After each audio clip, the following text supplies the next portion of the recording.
দেখুন কত সুন্দর দেখতে হয়েছে। যেমন সুন্দর দেখতে হয়েছে খেতেও কিন্তু ঠিক ততটাই সুন্দর হবে। বন্ধুরা, আমি Priyanka kitchen with village food চ্যানেলে আপনাদের সকলকে স্বাগত। তো আজকে আমি আরও একটা রেসিপি নিয়ে আপনাদের সামনে হাজির হয়ে গেছি। আজকে আমি বানাবো নিরামিষ ফুলকপি আলু পোস্ত। আপনারা যেদিনে নিরামিষ খাবেন সেই দিনে এই পদটা অবশ্যই বানিয়ে খেতে পারেন, খুব ভালো লাগবে। ভাত, লুচি, পরোটা, রুটি সকলের সঙ্গে খাওয়া যায়। আপনারা দেখুন রেসিপিটি। এই রেসিপিটি বানানোর জন্য আমার যা যা উপকরণ লাগছে সেটা আমি একটু দেখিয়ে নিই। এই রেসিপিটির জন্য আমার যা যা উপকরণ লাগছে: ফুলকপি, আলু, নুন, পোস্ত, কয়েকটি বাদাম, লঙ্কা গুঁড়ো, হলুদ গুঁড়ো, কাশ্মীরি লঙ্কা, সর্ষের তেল আর একটু ঘি। আর লাগবে কয়েকটা কাঁচা লঙ্কা, আর লাগছে সামান্য একটু চিনি। সবার প্রথম ফুলকপি আর আলুটাকে আমি একটু কেটে নেব।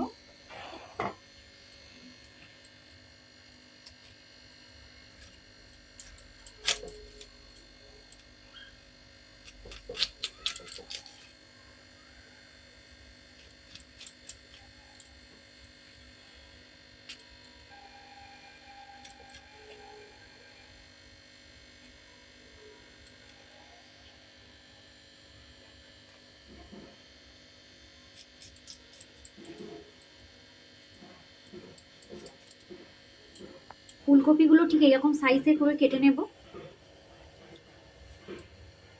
ফুলকপিটা আমার কাটা হয়ে গেছে, এবার আমি আলুটা কেটে নেব।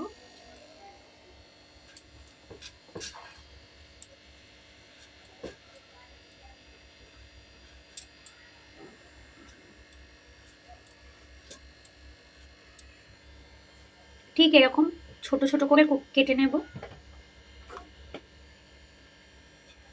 একই রকম ভাবে বাকি আলুগুলোও কেটে নেব।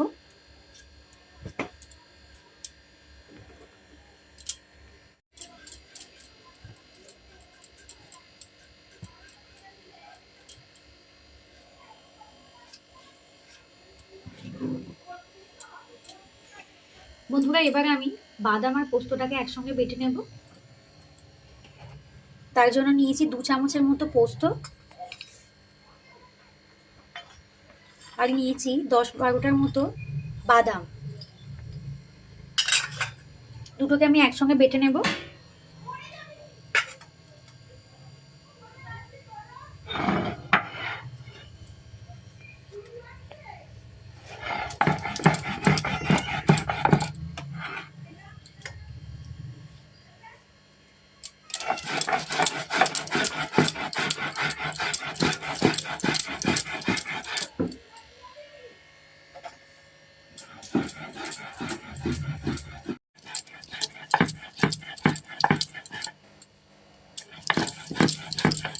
পোস্তটা বাটা হয়ে গেছে, এবার আমি তুলে নেব।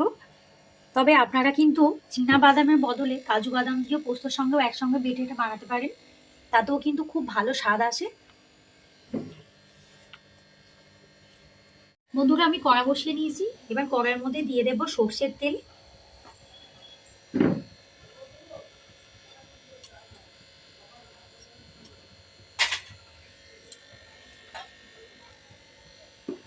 এবার তেলটা গরম হওয়া পর্যন্ত একটু অপেক্ষা করে নেব।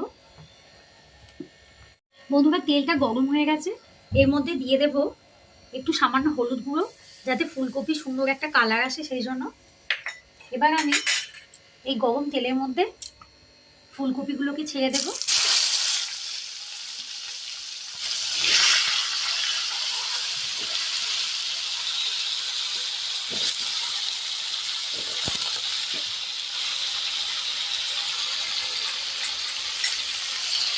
দিয়ে দেব সামান্য একটু নুন।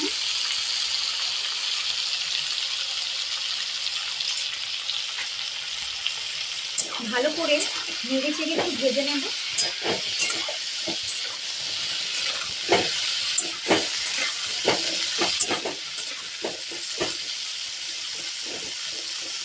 এগুলোকে কিন্তু আমি মাঝারি আঁচে ভাজবো, বেশি জোর দিলে কিন্তু পুড়ে যেতে পারে, তাই আমি মাঝারি আঁচে এগুলোকে ভালো করে লাল লাল করে একটু নেড়ে চেড়ে ভেজে নেব। ফুলকপিগুলোকে খুব সুন্দর সুন্দর করে ভাজা হয়ে গেছে লাল লাল করে। এবার আমি তুলে নেব।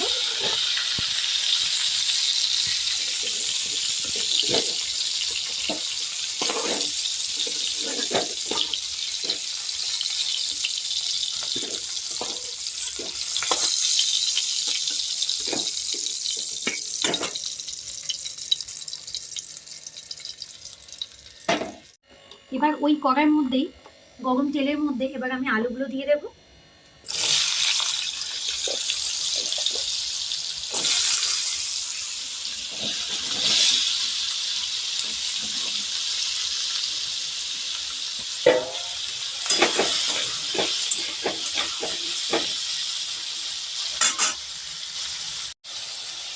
দিয়ে দেবো সামান্য একটু নুন, যাতে তাড়াতাড়ি সিদ্ধ হয়ে যায়।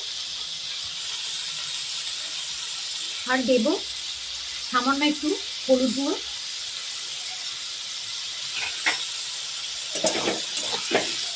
এবার আমি ভালো করে লাল লাল করে নেড়ে চেড়ে ভাজবো।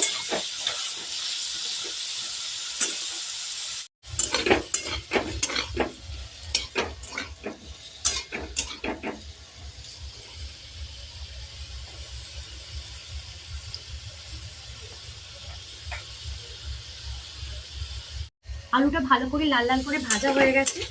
এবার এর মধ্যে আমি দিয়ে দেব, আগে থেকে যেহেতু আমি হলুদ গুঁড়ো দিয়েছিলাম তাই অল্প একটু হলুদ গুঁড়ো দেব। দিয়ে দেবো 1 চামচ লঙ্কা গুঁড়ো।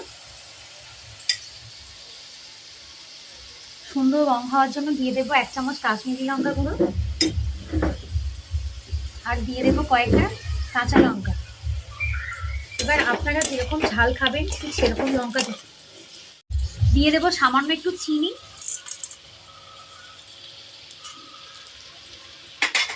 ভালো করে একটু নেড়ে চেড়ে নেব। ভাজা আলুর মধ্যে ভেজে রাখা ফুলকপিগুলো দিয়ে তার সঙ্গে জল দিয়ে আমি 5 থেকে 7 মিনিটের মতো রান্না করে নেব। আমি রান্নাটা 5 মিনিটের মতো করে নিয়েছি। এবার আমি ঢাকাটা খুললাম। আলুগুলো মোটামুটি সিদ্ধ হয়েই এসছে। এবার আমি এই সময় দিয়ে দেব পোস্ত আর বাদাম বাটাটা, যেটা আমি একসঙ্গে বেটে রেখেছিলাম সেটা দিয়ে দেবো। দিয়ে আমি আরও 2 থেকে 3 মিনিটের মতো রান্না করে নেব।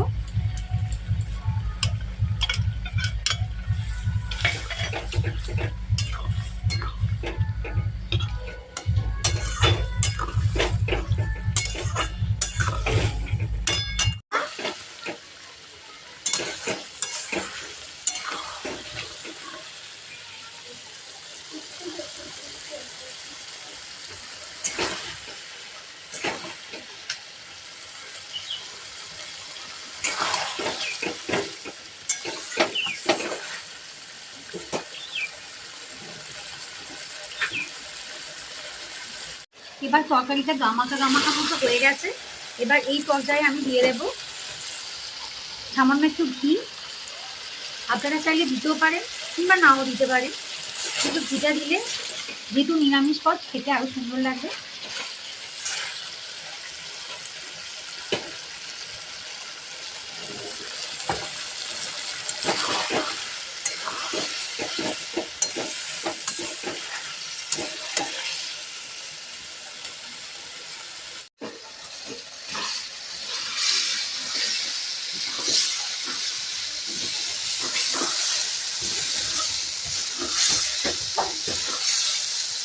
এই ফুলকপি আলু পোস্তটাকে বেশ শুকনো শুকনো করে বানাবো, যেন না ঝোল ঝোল যেন না থাকে, একদম গামাকা গামাকা শুকনো শুকনো বানাবো। বন্ধুরা এবার তরকারিটা কিন্তু হয়ে গেছে। ফুলকপি আলু পোস্ত ঠিক এরকম শুকনো শুকনো মতো যখন হবে তখনই আমি ঢেলে নেব।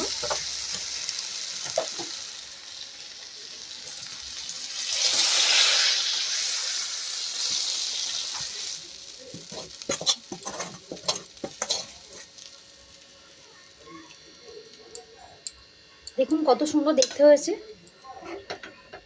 যেমন সুন্দর দেখতে হয়েছে খেতেও কিন্তু ঠিক ততটাই সুন্দর হবে।